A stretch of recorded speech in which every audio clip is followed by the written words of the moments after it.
Okay, so hi everyone, welcome to my talk, Next Generation Mobile Rootkits. My name is Thomas Roth. I do embedded security, like hacking payment terminals. I do a bit of distributed computing and mostly breaking stuff, like GPU clusters for breaking encryptions and similar things. And for sure, as almost everyone, some web stuff. If you want to socialize, you can find me on Twitter or afterwards on a beer. So let's start with the prologue. Mobile rootkits, is that a thing? I think 2 years ago there was quite some buzz around Carrier IQ, which was a small rootkit installed on, I think, almost every phone, BlackBerry, Android devices, and so on. And yeah, it seems that mobile rootkits are currently used for usage statistics, if one believes what they say, surveillance for sure, for law enforcement, and criminal data gathering and malware. If you have your credit card on your phone with NFC, I think there are a lot of people interested in stealing the PayPal secret from your secure element. From my point of view, there are two interesting targets for rootkits on mobile devices. One is the baseband, that's the communication processor, which does stuff like 3G and LTE, and the CPU. The baseband, interestingly, seems to have direct memory access on almost all mobile phones. So if you manage to get a rootkit into the baseband, you can access the entire memory, but unfortunately not the peripherals around the CPU, like secure elements and so on. In this talk, I'm going to target a new part in ARM CPUs called the TrustZone. Short question, how familiar are you with ARM? Like, who has never heard of ARM and coprocessors and stuff? Great. Chapter 1, TrustZone. What is TrustZone? TrustZone is a secure processor integrated into Cortex-A series ARM CPUs. And the cool thing about TrustZone is that it's not just a dedicated crypto processor in the CPU. It's more like a second core in the CPU that allows access to all the peripherals around the CPU. So you can use it for secure keyboard entry, for secure display, and so on. It tries to protect against malware, trojans, and rootkits, ironically. And so-called TEEs, trusted execution environments, run on it. TrustZone splits the CPU into two so-called worlds, the secure world and the normal world. And you can communicate between both worlds using shared memory, so you can have small parts in memory where the normal world can write to, and then the secure world does some crypto magic or something similar on it, and then you just the secure world puts it back into the shared memory, and the normal world can send it by email or whatever. Another very cool thing is that the state of the CPU, so whether it's in secure world or normal world, is indicated to all peripherals. This allows you to have either on-chip peripherals and off-chip peripherals, which are only available to the secure world. So, for instance, you can have a small storage for secret keys, which only the secure world can access. About this trusted execution environment, it's quite difficult to get data on all the commercial ones, because they're like, yeah, we have this trust thingy and we put it in your CPU and everything is cool. But yeah, there's trusted logic, trusted foundations. That's a quite famous one. There's Gemalto and GND. With their MobiCore TE, and then there's a global platform API. So if you know smart cards, you will know most of the names on the slide.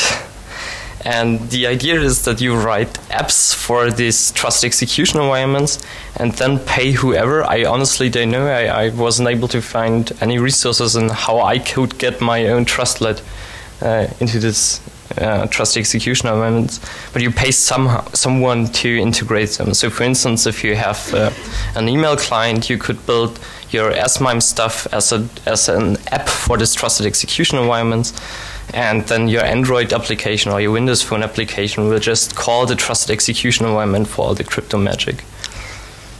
They're used as using a driver on Android and Windows, and if you're interested in reading about such stuff, the MobiCore driver is actually open source and can be found on Google Code.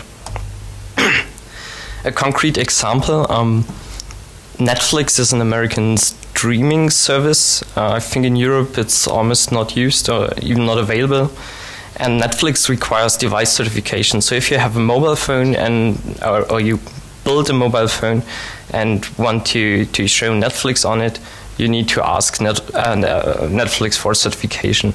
For the low quality standard definition videos, it just has to work. So you basically go to them, show them, here, my device is fast enough, your app runs fluidly, and so on. Everything is fine. But for HD streams, the labels require end-to-end DRM. So that the video stream can't be video grabbed by some Android application or by Windows Phone or using USB debug, whatever. And the idea is that the video decoding runs entirely in TrustZone. So you start the Netflix app, select the stream you want to watch, and then all Android does is push the data into TrustZone, and TrustZone then decodes it and writes it directly to the screen without using the Android graphics subsystem. And because of that, you can't record the video streams on the Android side. So who does TrustZone protect against? Device owners. So basically you're getting locked out of parts of your device so that they can do copy protection measures and DRM. And for sure malware, so that no fancy Google Play, I don't know, game or something can steal all your payment information. So let's get a bit technical. How does it work? In most implementation, it feels like a second register set to the CPU core, to the first CPU core. If you have a multi-core system, only the first one will be used for TrustZone because according to them, it's just very complicated to implement it on a multi-core system. To switch between both worlds, there are two possibilities. One is the SMC instruction, secure monitor call, and the second one is a hardware exception, like interrupts, fast interrupts, external data aberts, and so on. And for indicating the CPU state to all peripherals, there was an extension to the AXI bus, that's the internal bus on ARM chips, called the NS bits, which indicate whether the operation that the CPU wants to do on peripherals is a secure write or secure read or a normal read or a normal write. Unfortunately, the AXI to APB bridges don't support it. APB is the slower bus on the chips, so you have to be aware of that if you happen to design such stuff.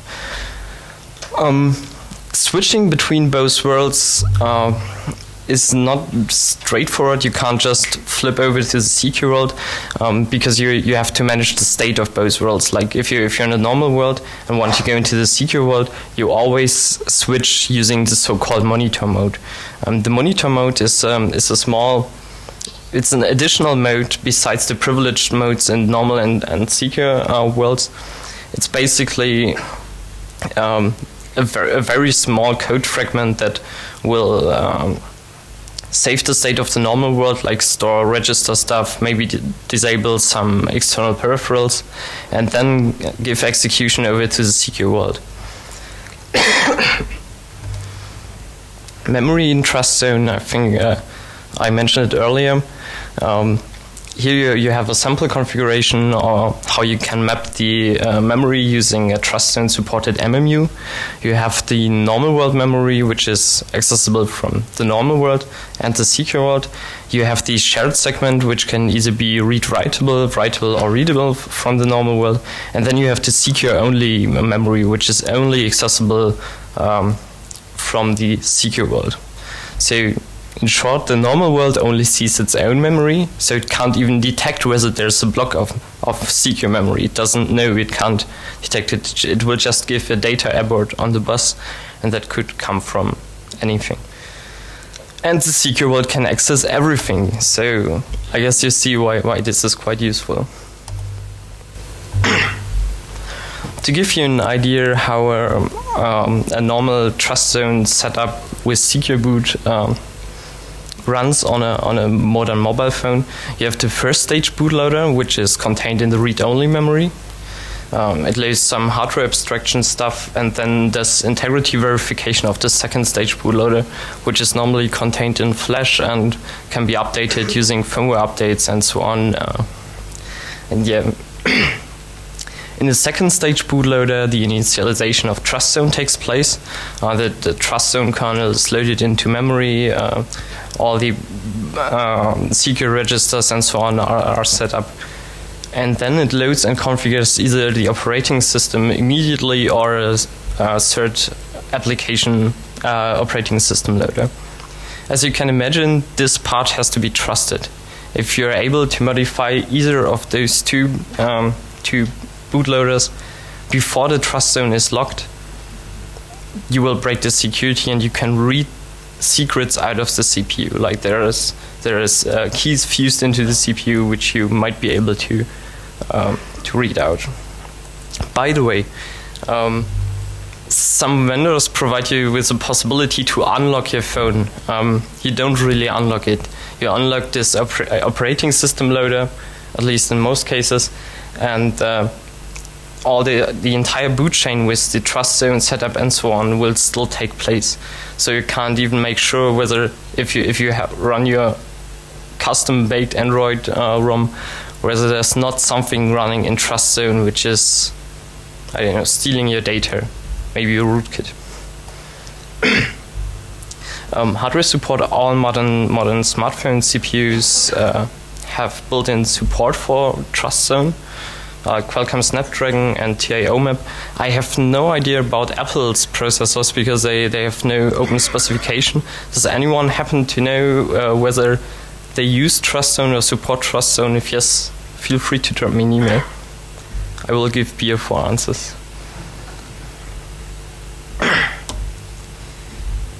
Any questions so far?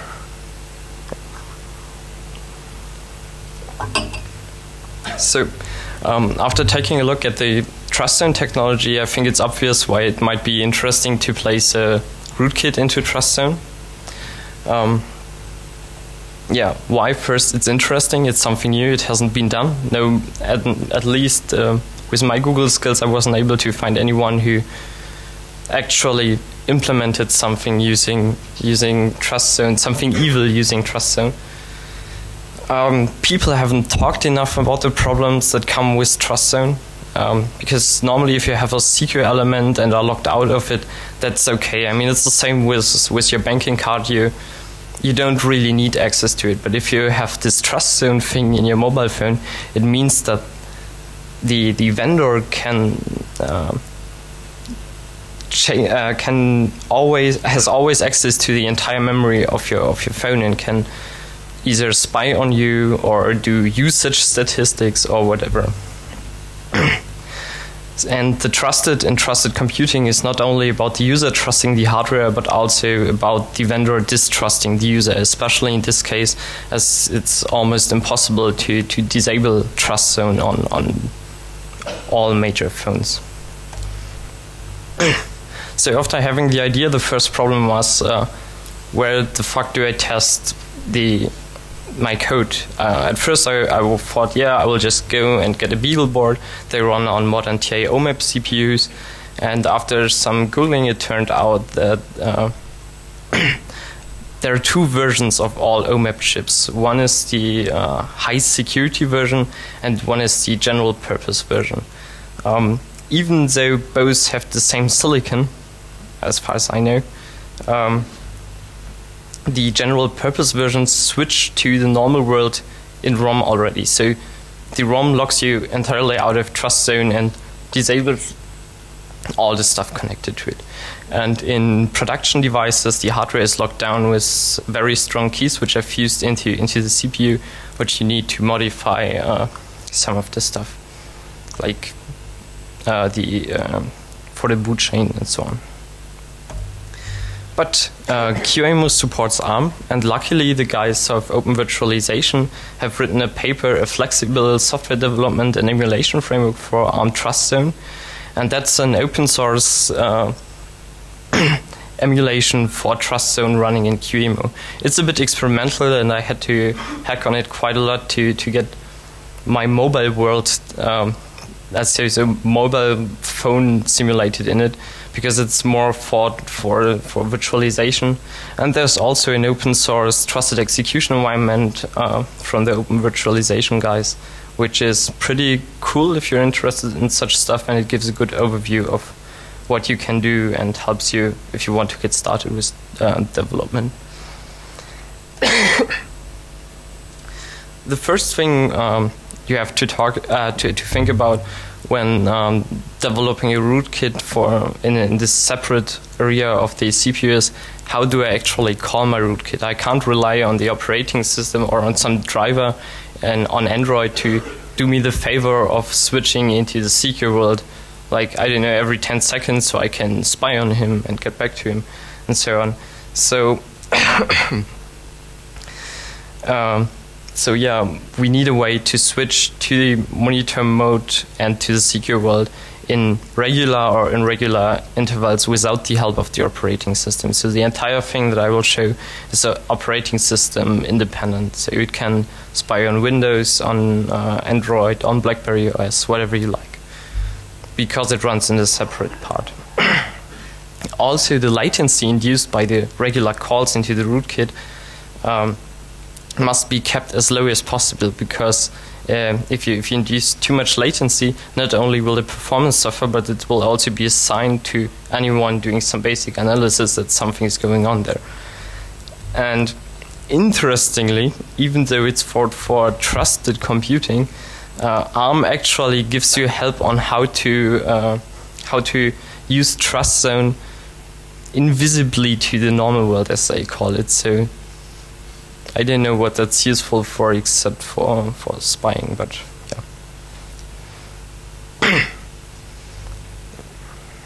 yeah. And they also suggest that if you use interrupts to get into your rootkit, that you obfuscate the timing by like inducing latency into all interrupt calls instead just every 10 or so that the entire system gets slower, but you can't really pinpoint it to there must something be there, because it has a variable length for the interrupt, so something evil is happening there. They also suggest that you cut the access to the performance counters. Those are small, very high-speed counters on the CPU, which you can use to measure the time several things take. For instance, if you build real-time systems, that's quite interesting. And cache maintenance, but yeah, we'll come to it later. So, how do we get from the operating system into the rootkit without help from the operating system? We could use standard interrupts. They are used a lot by the operating system because, for instance, system calls might be implemented using the standard interrupt facility. Also, the external interrupt controller will use the IRQ, and they can be masked by the normal world. So the normal world can disable the execution of standard interrupts, which might be a problem because it could be a denial of service for your rootkit because it's just not called anymore. On the other hand, no operating system will ever be useful without interrupts. Then there's the external prefetch abort or data abort. In my opinion, too unreliable as a single solution, because you just can't predict whether it will happen once a day, once a month, or ever. And then there's the fast interrupt facility. The cool thing is that TrustZone allows you to make the fast interrupt a non-maskable interrupt. So the normal world can't disable the fast interrupt execution. which comes in quite handy because you could configure a timer in the CPU which always generates a fast interrupt, and you have a perfectly time-scheduled rootkit running on the device. Or you could overwrite the entire interrupt vector, which, in my opinion, Cloaker does this, a very cool experimental rootkit. But the problem is that if you overwrite the interrupt vector, you actually change parts of the operating system, and yeah, and that might be dirty. So to give you an idea how an IRQ interception, IRQ-based scheduling could look like, when the interrupt is triggered, the CPU immediately switches into the monitor mode. The monitor mode saves the state of the interrupt registers and so on, executes a small slice of the rootkit, restores the state, and calls the real interrupt handler of the normal world. So we'll get back to that later. Any questions so far about the scheduling stuff? The boot process is, when you start implementing it, the first thing you actually do. You have to learn how to set up the CQ world, set up the monitor mode, and then lock down TrustZone, which is a very important part because you have to work with all the peripherals on the CPU and all the facilities that come with TrustZone that allow you to do very fine granulated manipulation of the behavior on several things. For instance, you can prevent the normal world from reading out a lot of registers from the coprocessor. So let's start with the setup of the CQ world. The first thing you have to do is the memory setup, because you need a scratch space where your rootkit can collect data and so on. And for that we have to create a page table. The problem is that as soon as we work with the physical memory, we are changing the environment of the operating system, because the operating system will also try to lay out their own page table stuff, and may use this physical addresses, or tries to use physical addresses, which it thought were free. In ARM you can actually map external peripherals into the physical memory address range. And so you have to be very careful when doing this first step, so that the operating system can still boot. Because Android and co actually expect the standard Android distributions actually already expect to have address space reserved for TrustZone. That's not really a problem, but if you're not, if you're unlucky, I would suggest using a physical address space right behind the hardware mapping, because that will be at least suspicious to a developer.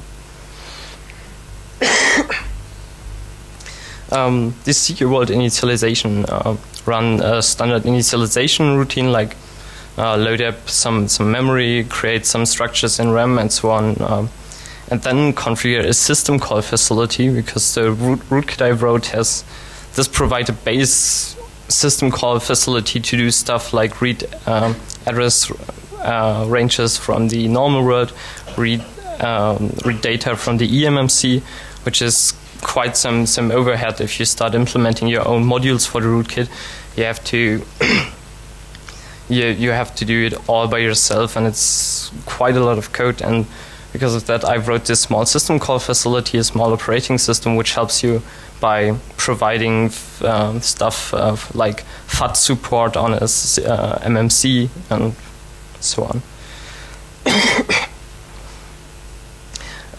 And yeah, currently work in progress is that actually the modules of the rootkit run in a separate environment, in a user privileged mode, but maybe in the future.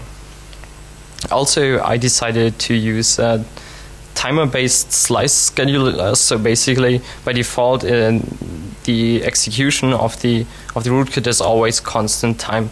It always gets like, let's say, 2 milliseconds of time, and after that it gets back into the monitor mode to have this constant latency that people won't suspect anything.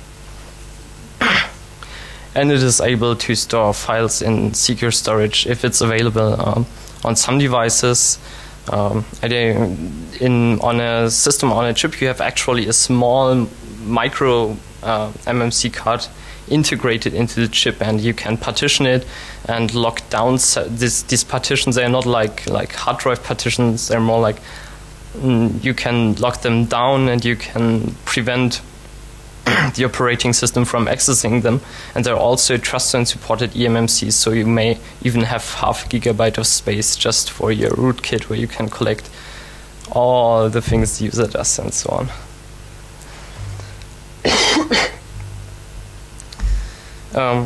After setting up the secure world, which is quite boring, you have to set up the monitor. And for the monitor, as mentioned over 100 times, it's very important to do latency reduction. Because of that, I decided to use tightly coupled memory, so very fast memory. Actually, I can even use the L1 and L2 caches, so all this stuff, all this save state, restore state is very, very fast, I think. The next thing we do in the setup is set up the interrupt interception mechanism, so configure the coprocessors around you to put the CPU into the secure world as soon as an interrupt happens. And I forgot to finish a sentence there. Oops, sorry. So if you're going into the monitor mode, the first thing you have to know is, am I coming from the secure world or am I coming from the normal world? And for that, we're using the coprocessor 15, which got an additional register with TrustZone, the so-called SCR, Security Configuration Register. In that case, these are like the first 4 instructions. See if I'm coming from the normal world, and if yes, switch into the to secure code, and otherwise go to the to normal mode. The next thing you have to do is store the state of all register banks. If you remember earlier, I said that it's like having 2 register sets for the CPU. That's actually not true, because they are still the same registers, but the monitor mode stores the register state of either this normal world or the secure world, and so the monitor just switches them out for you and saves all the data. And because of that, you have on each monitor call, on each context switch, you have to go through all CPU modes, like supervisor mode, interrupt mode, and store the registers, and vice versa for restoring. So it's quite a thing until you are in the rootkit and back. You have to store the normal world register, switch on the NS bit, so enable the secure mode, restore the secure world registers, execute the rootkit code, store the secure world register, switch off the NS bit, and restore the normal world, and then go back to the execution of the normal world. So you can imagine this is quite some code you have to run there, and yeah, performance is very critically. Another thing is, if you're doing stuff on the monitor, be very aware of cache and pipeline stuff, because if you don't use pipeline flushing instructions and you switch back into the normal world, the instructions might get executed in the normal world, and for instance via JTAG or something similar, you could actually see the instructions getting executed, and immediately someone will know, okay, there's a rootkit. And be sure to have your cache configuration right, because the QEMU cache support is, I think, quite experimental. And so at first, when I was switching back from both modes, I still had my secure stuff in my caches and was able to access it, which was quite bad.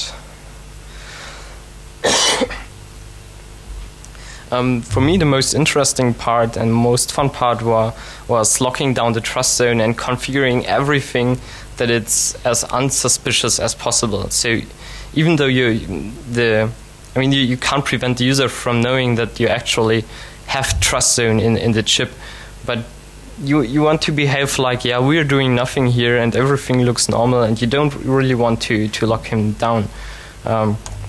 I mentioned earlier there's the security configuration register on the coprocessor, and two of the things that it allows is the modification of the A and the F bit in the CPSR, yay passwords.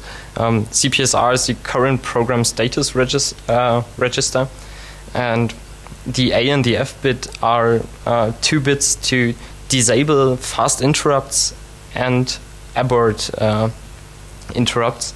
And yeah, as said, if you configure a hardware timer to always call your rootkit, and it triggers a fast interrupt, if you set this bit, you are able to prevent the normal world from disabling the interrupt. But in my opinion, that's quite suspicious, and so I wouldn't do it. Yeah, but you can also set the world for all interrupts. So no matter what interrupt, you can say, okay, please jump into the secure mode, and the normal world is not able to tell to read out the register to see whether the interrupts are immediately going into the normal world or into the secure world, which comes in quite handy as you can perfectly hide your scheduling scheme. It also contains the actual NS bit, so you can, if you're in the secure world, you can actually immediately set the NS bit to fails and be back in the normal world if you have something timing sensitive. That can be handy. In my case, in my rootkit, my demonstration rootkit, I don't lock down things at all. I just say, okay, all interrupts go into the monitor mode, so no interrupt at all is immediately going to the normal world, because with that I have a constant delay on all interrupts, which is, I think, the most unsuspicious thing to do. And as said, I decided to allow the normal world to mask some of the interrupts.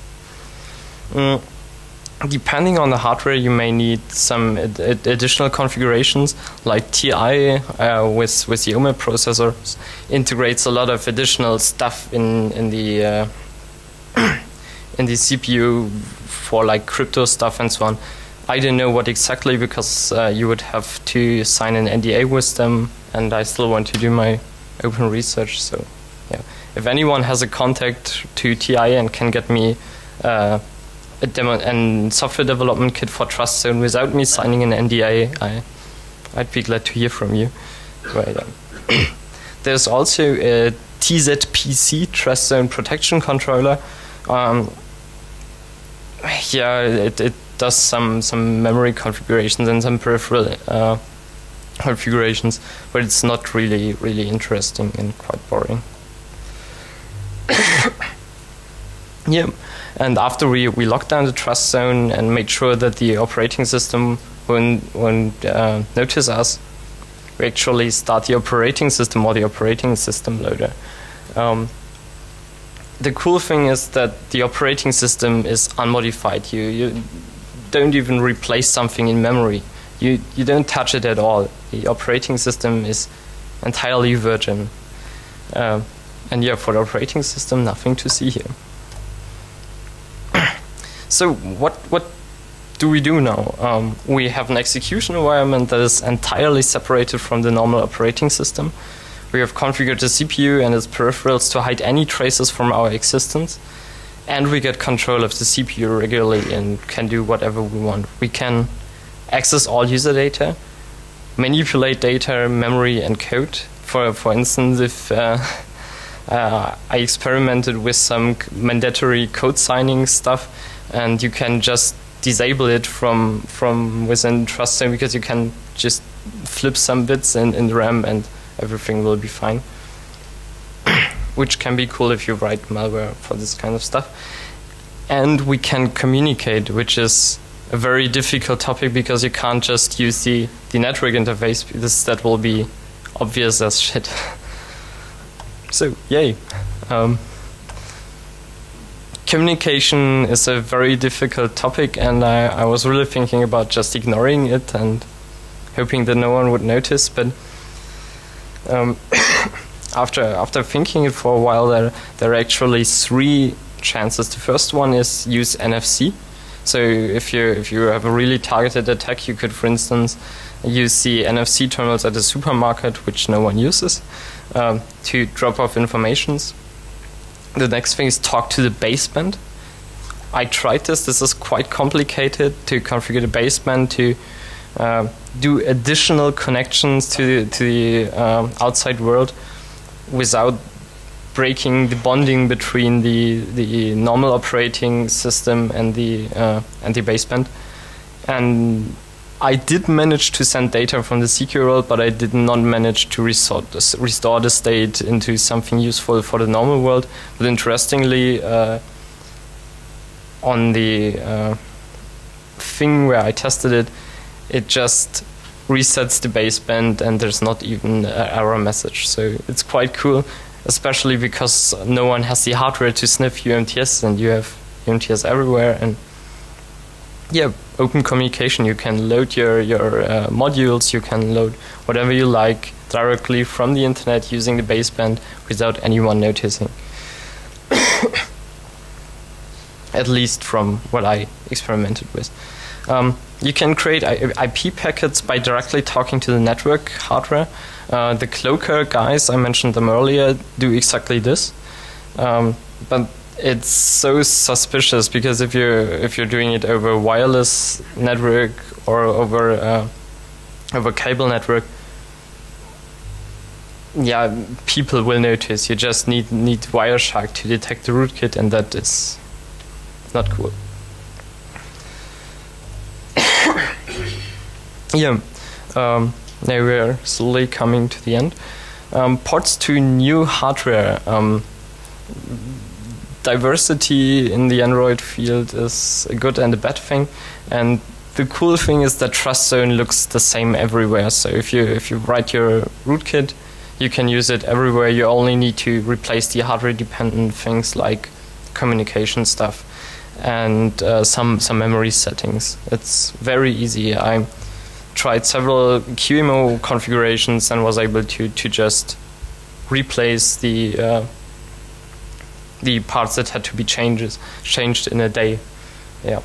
A quite interesting thing is integrating the rootkit in an actual trusted execution environment. For instance, by modify the Open Virtualization TEE. That is what I'm right now working on. Actually building a trusted execution environment that looks and behaves like a trusted execution environment, but in addition provides facilities to do off-band communication, to load code after itself, and I will open source it once it's in a state where there's not so much fix me in the code. Yeah. And the last slide, detection methods. As that, for me, the most obvious thing is latency, because latency is always there, and if you want to execute something, you can't prevent latency. Unfortunately, you can't also just use the other 3 cores in the normal world and do secure stuff only on the first core, at least as far as I know. So yeah, you can't run secure world and normal world at the same time, even on a multi-core system, at least according to the documentation. I unfortunately don't have test hardware for that. Yeah, and you could also be paranoid and only use phones that don't have TrustZone. I think that's impossible. Maybe Apple devices, but yeah. If anyone has some interesting attack vectors for detecting the thing, I'd be very interested for some discussions, and thank you for staying so long.